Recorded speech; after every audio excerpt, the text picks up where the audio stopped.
This video is made possible by our generous supporters on Patreon. Check out patreon.com/NWR for all the details.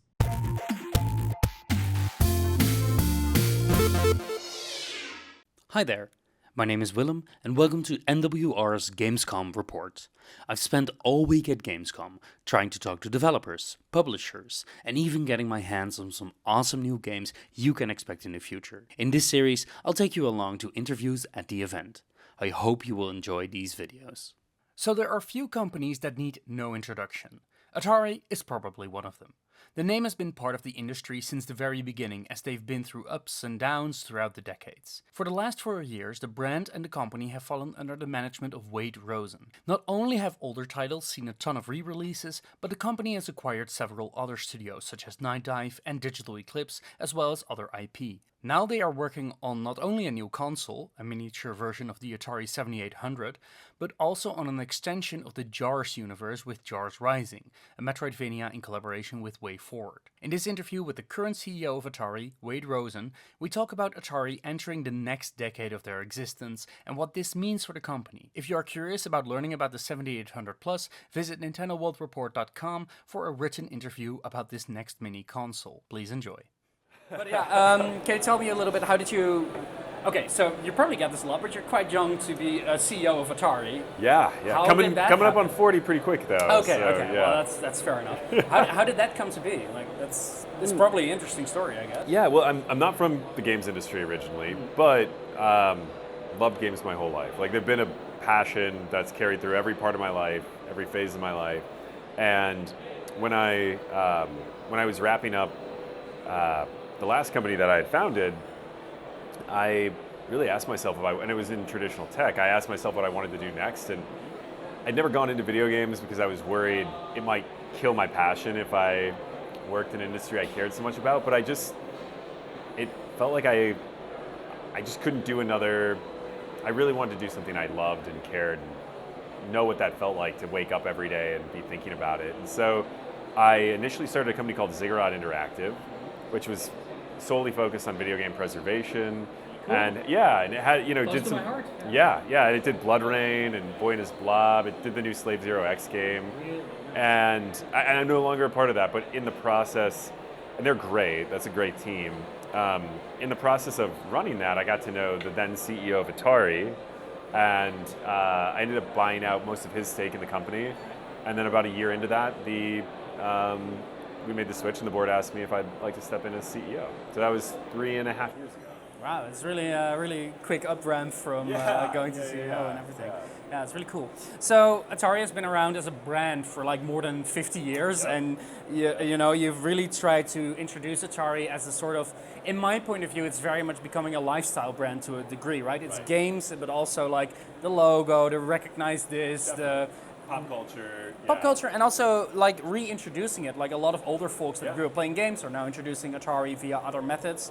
I'm kind of curious, what do you think is the timelessness about these Atari games, in a sense? Like, they are very much of their time, but still when you boot up, like, Pong is the obvious answer, but also like, I was playing Food Fight with one of your colleagues yesterday on the 7800 Plus. Right. I was like, oh, this still works, right? It's super easy, straightforward. Yeah. What do you think is the timeless essence of Atari games? I think, well, it's interesting that you bring up Pong, right? Because I would say Pong is an example of a game that probably isn't actually a game anymore in and of itself. It's a pop culture IP. So Pong is our second most licensed brand behind Atari, but we don't make new Pong games. No. So you can play old Pong, but it actually in some ways is it's more of a pop cultural resonance.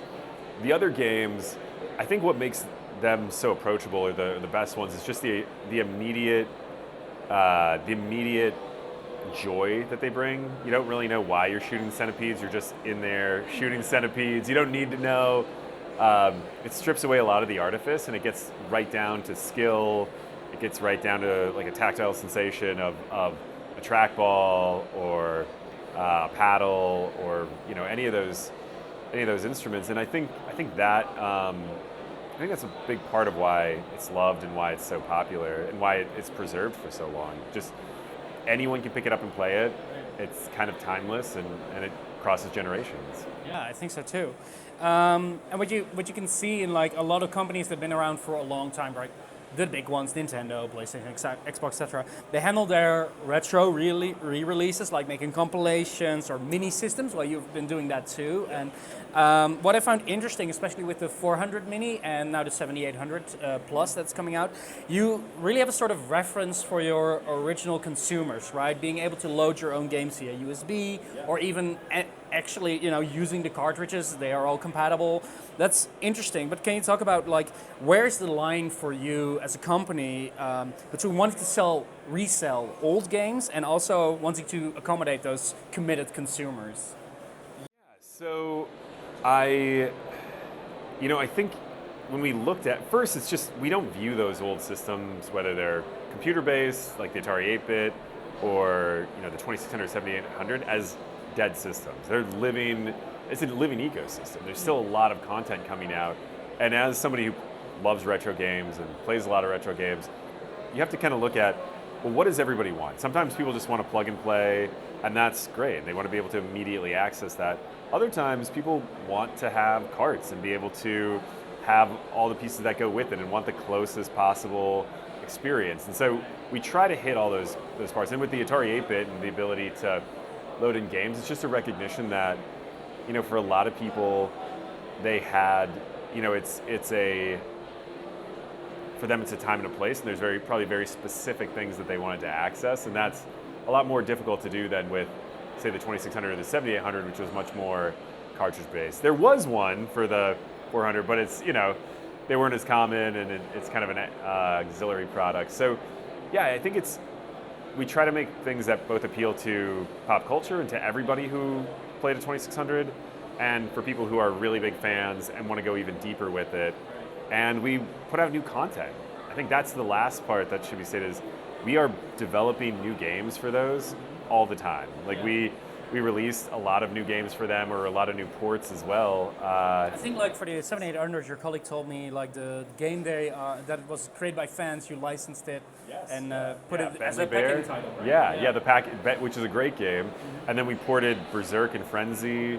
We ported Bounty Bob Strikes Back, which was a famous Atari 8-bit in '52, kind of this really rare but great game. And so we ported that to the 7800. So we're just constantly doing things to support those fans in that ecosystem. So you can go wherever you fall on that spectrum. We want to make sure that we have something for you. Right.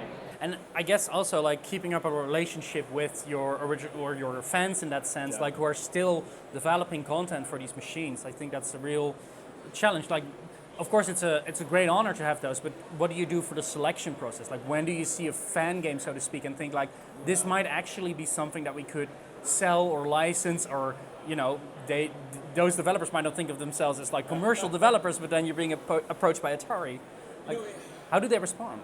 So, I think for a lot of people, they just do it because they love making games and they want to make Atari games. And it doesn't make sense for all Atari games for us to pull into the mothership, so to speak, but that's what Atari Age is for. So Atari Age is really kind of the platform for people to put their indie games out and to find an audience. And then if there's a lot of success there, or they meet a quality threshold, or we feel like there's something that works really well with what we're doing, then yeah, we usually approach them and try to wrap them into the larger Atari strategy. So there's kind of this graduated scale, I guess you could say, where it's like, hey, Atari Age, amazing, like we support that, that's an active part of Atari.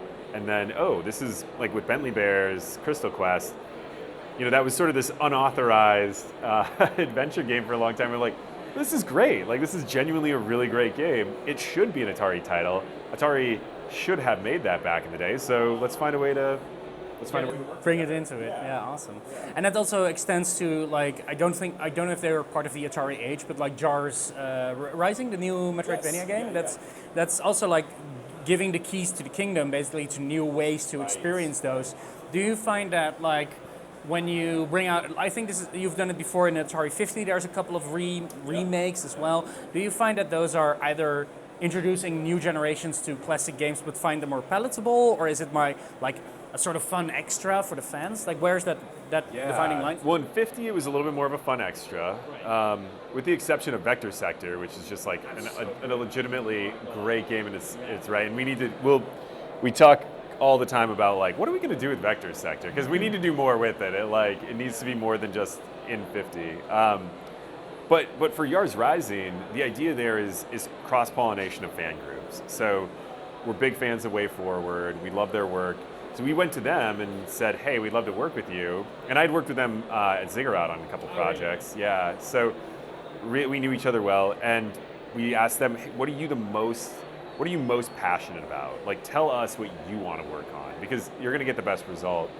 And they came back with a couple ideas, but the one they kept coming back to was Yars. And so the idea is, hey, maybe this is a way to expose Atari fans to Way Forward and to this larger genre, and to expose Way Forward fans to Atari and Atari's IP. So it is still, embedded in the Yars universe, but it also is kind of like its own thing, but it has this basis in what was Yars, and the gameplay is integrated. So I think the closest comparison would be River City Girls. Yep. They really took what was not a wholly fleshed out, it's just a side story off of the main, River City Ransom franchise, and then made it into a really vibrant series that they're directing. So I mean, our hope is it finds success, and it's the first of many Yars Rising games with Way Forward. Right, and I think it's especially funny because I know mostly about Yars through the Atari 50 collection and the scanned manuals that kind of tell the story of what is in essence a very simple game, right? Is that something that you find developers are excited about to revisit, or is it something that, because it's also very abstract, you get all the freedom but still the name recognition, does that entice developers to, and how much freedom do you give them? We give them a lot. I think we give them a lot of creative freedom, a lot to do what they do best. We do have the story and the history, and so we try to make sure that it's congruent with that. We want to make sure that it's not like, hey, do whatever you want. Like, you don't want to take something that's completely at odds with where you're going with the series as a whole. But for the most part, yeah, they have a lot of freedom, and they pitch us on really creative ideas, and we then either merge it into the larger Atari ecosystem, or it kind of exists on its own. In this case, it's taking a lot from the Atari ecosystem, but also giving back. So it will probably set a lot of it becomes canon most of the time. Yeah. So that's why we have to be careful with it, because you're like, okay, this is now, do we want this to be a part of the Yars universe? Of course, yeah. And then how do you take it forward into other experiences? Like, we all know that IP is currently like the new gold, right? You have quite a bit of it, from all the acquisitions over the years, and I really wanted to ask about that. But also, where do you find that certain IP lends itself better for these experimentations? Like, is that because they're blank slates, or is it really there's an inkling of recognition that you want to adhere to? I think when they're entirely blank slates, I think it's nice if it's on either side. If you have like a pretty clear formula that works, like Roller Coaster Tycoon, you don't oftentimes, you want to iterate and improve, but it's kind of beautiful, and so you want to make sure that that's preserved. Or you have games that are so open-ended, like Asteroids, that, hey, where do you want to take that? How do you want to build on that? I think those are both provide a lot of potential. I think where it's tough is when you're in the middle and you maybe get caught between there's a lot to do, but you also have to make it an homage to what was before. I think being caught in the middle between a lot of freedom or a lot of clarity can be tricky. And so the challenge, though, when you have a lot of freedom, is just making sure that the game, that it still makes sense, that it's relevant for modern players, because that's why you're updating it. That's why you're trying to expand the audience, you're trying to get new people involved. And you're already trying very actively to accessibility is the other thing, right? The originals are out there in original cartridge form, but also you're actively re-releasing those. So that ties into the strategy, I guess. What has surprised me is how many people had come to Atari through Atari 50 and then now purchased the 2600 or the 7800 plus and cartridges for it that would have never done that otherwise, because they loved Atari 50. So if you would have asked me, I would have said, no, Atari 50 is more for people who know Atari these new games that we're making are to bring people into that ecosystem. I don't think that's the case. I do think the new games can, but I actually think Atari 50 and just making great innovative products, that brings people in too. So, but yeah, the goal is to widen the base. We've got a really great base. We want to make sure we support them, but how do we expand that to more people and be more relevant in games today? It's fun that you bring up Atari 50 because Digital Eclipse is now part of your company, and it's after Atari 50, it's of course a very logical fit. But is that something like also that you thought would add on to the value of like telling those stories in context? Is it something you're considering giving them more space to explore those ideas? Also, from not only your own back catalog, but there's other companies, of course, that might be interesting. Or totally. How open do you feel that, even though they're part of Atari now? So Night Dive, Digital Eclipse, they are fully open to work with third parties. We don't force them to work with Atari IP. Sometimes, in the case of Blood or in the case of Atari 50, those things work out. But I know that was one of the fears when we acquired both of those companies. It's like, oh, we're only going to get Atari IP now. Absolutely not. That would be like the last thing we want to do is take companies that are best in the world at what they do and then shut them off from all these amazing opportunities. We definitely don't do that. What we do help them with is like, we try and take a lot of things off their plate that are distracting. So IT, payroll, legal, finance, all of those things, HR, so they can just focus on making games and being as creative as possible. We also help them a lot with licensing. So we actually do the exact opposite. We use a lot of the connections we have to open up opportunities for them. And, to make sure that, it really is a 1 + 1 = 3 scenario where, hey, we have contacts, they have contacts. We work together to make sure that they're available. And I think that will, in the future, people are going to see a lot of really amazing products, a lot of amazing series coming from both of those companies. So, that's kind of how we try and straddle that line with those companies. But they're critical to everything we do. And that's also something, like from what you told me, wanting to work in video games all those years and then going on to it, that's something you're passionate about, I guess, as well. Right. Oh, absolutely. I mean, there's so many things. I have my personal hit list. I have the ones that I know are most important for the company, and then I'm like, yeah, I would really love. What is your personal hit? What's the one goal for you personally? So the one I brought up earlier today that I would just love to remaster is Ogre Battle. Oh. I think the Ogre Battles, they did Tactics Ogre and it's great, but Ogre Battle, I don't think there's anything like it ever. I don't think anything's ever been done. Maybe like Dragon Force or Unicorn Overlord. That new game has some of that, but Ogre Battle was just so far ahead of its time. So I'd love personally to work on that. What are some others that I would love? The problem is there's my top games, Dragon Warrior 4, Dragon Quest 4 now. I think Square Enix has got that pretty well covered. Yeah. SNK versus Capcom Card Fighters Clash. Oh yeah, that's they re-released that. Yeah, and I would love to see played that. I've loved that a lot. Demon's Souls is well covered. It'd be fun to do the Kingsfields actually. Maybe we'll talk. Like I think Night Dive would do a great Kingsfield. Who could do a better? What other ones? Yeah, those are a few that jump out. I think all the old Square RPGs that didn't make it over could be fun. That's kind of my personal hit list of like ones I would love to see and work on. Deus Ex. Yeah, that's the classic needs a remaster. Yeah, that's crazy. Yeah.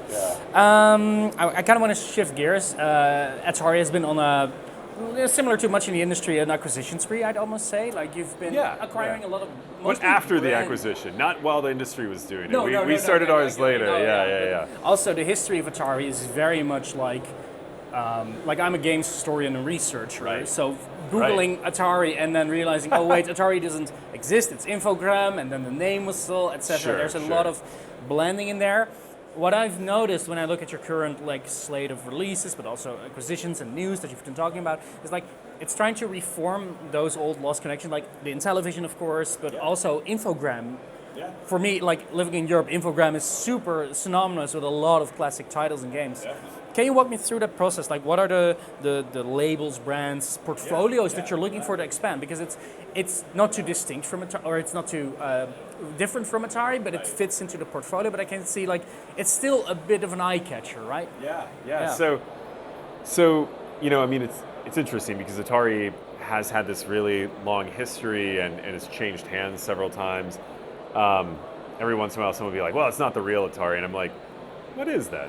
I mean, we are. If anyone is, we are, right? We are Atari, and that I think where people struggle with that is because it was acquired by Infograms, and Infograms changed their name. But our DNA is really, it's Atari at this point in time, and it is all that background. Now, Infograms though is a big part of the history, and where that came from was when I came on board, we were a little bit rudderless. We didn't have a clear direction. We were doing a lot of things, but I didn't think we were doing any of them particularly well. The logo was really recognizable, Definitely. but not a lot of like products. That's why we're here, right? Because we love it, and we knew that there was a big opportunity there, but there wasn't anything I'd be like, you know what, we're best in the world at this thing. And so as a team, we said, hey, what can we realistically work on and become best in the world at? Doesn't mean we have to stop there, but let's start there. Because if we can approach something with that much passion, that I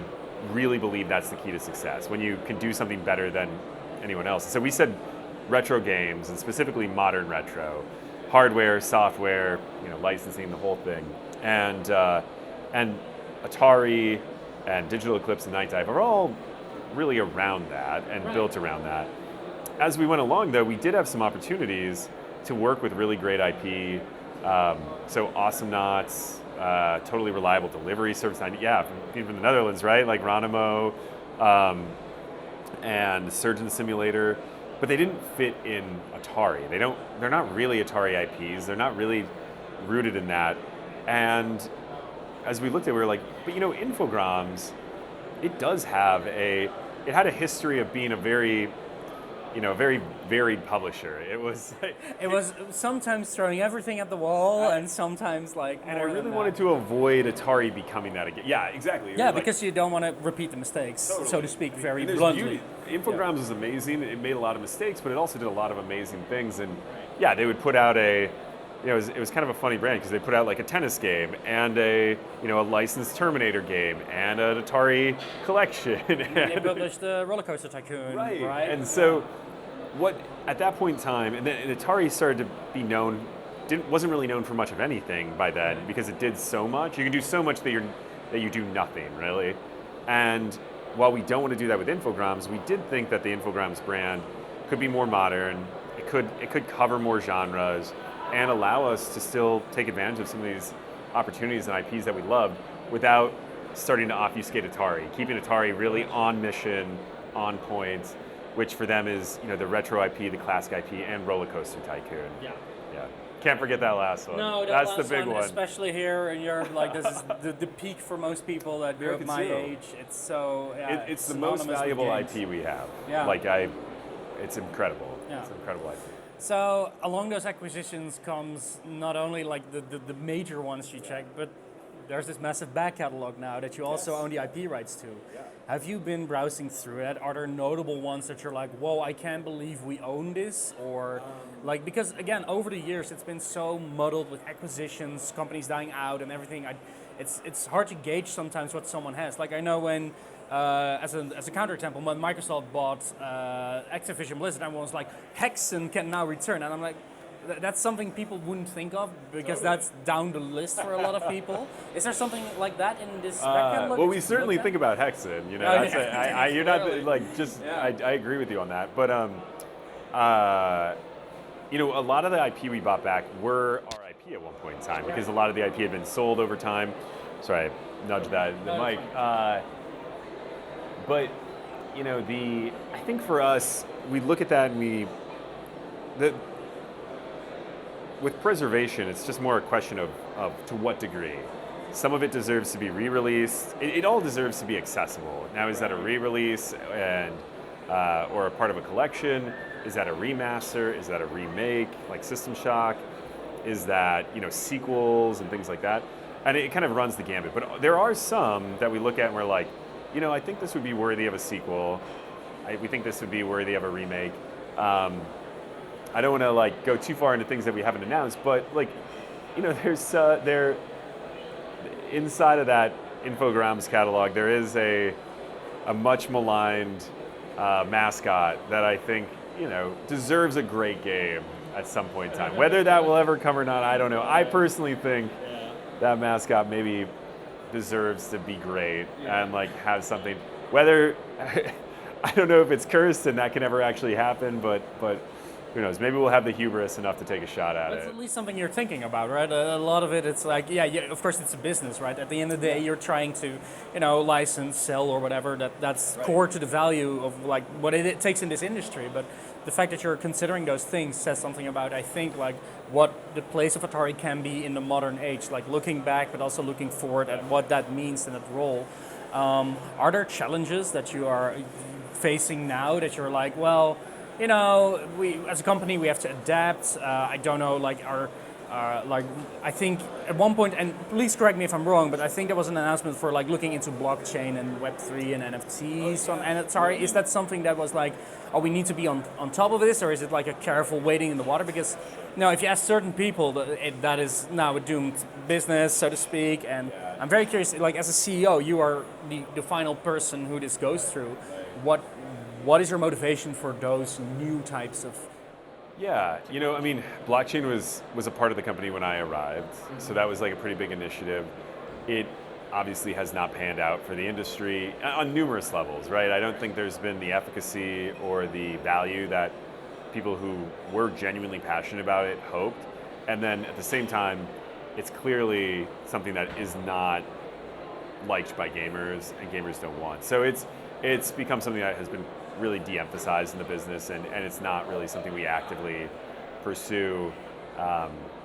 And if we work in that space, it's purely through licensing with top tier partners. But that was something that was already there. I would say a better example would be hardware. So we did licensing, and we had licensing when I came on board. We were launching the VCS, which is its own thing, but we really, again, we said, what could we do better than anyone? And one of the things that I noticed when I took the role was everyone would be like, oh, I have this old stack of Atari cards. Like, what can I do with these? What can I play them on? I'm like, oh, well, go get a console from somewhere, and you need an adapter, and then you need to like plug it. And then the voltage needs to be right. You probably should have a CRT television, otherwise you're going to have some digital, and they're like, all right, forget it. Yeah. So it became obvious that there was a market. We just didn't know how big. And we were pleasantly surprised when we launched the 2600 Plus. There was a very real market for HDMI consoles for these, especially Atari consoles. And so, yeah, that had never really been filled, and I felt like we were the best in the world to do that in partnership with PlayOn. So I think that's an example of kind of coming in and looking and seeing what opportunities are there that we maybe haven't explored. But in general, we really oriented back to games. I mean, we were doing a lot. We do a lot less now. Yeah. I mean, we do a lot more in games, but we do a lot less. Yeah, I mean, look at the width of the portfolio of games you're showing around here. Yeah, it really shows like what to focus on and the freedom for the developers and the parties involved. I really see that in the attempts that Atari's making. Wait till you see next year. Oh, that's a tease. Awesome. This video was made possible by our generous supporters on Patreon. Did you know that Nintendo World Report is funded directly by fans like you? When you support Nintendo World Report on Patreon, you get immediate access to multiple exclusive podcasts every month, exclusive Discord channels, an early look at select content, and more, all for as little as $1 a month. Check out patreon.com/NWR for all the details.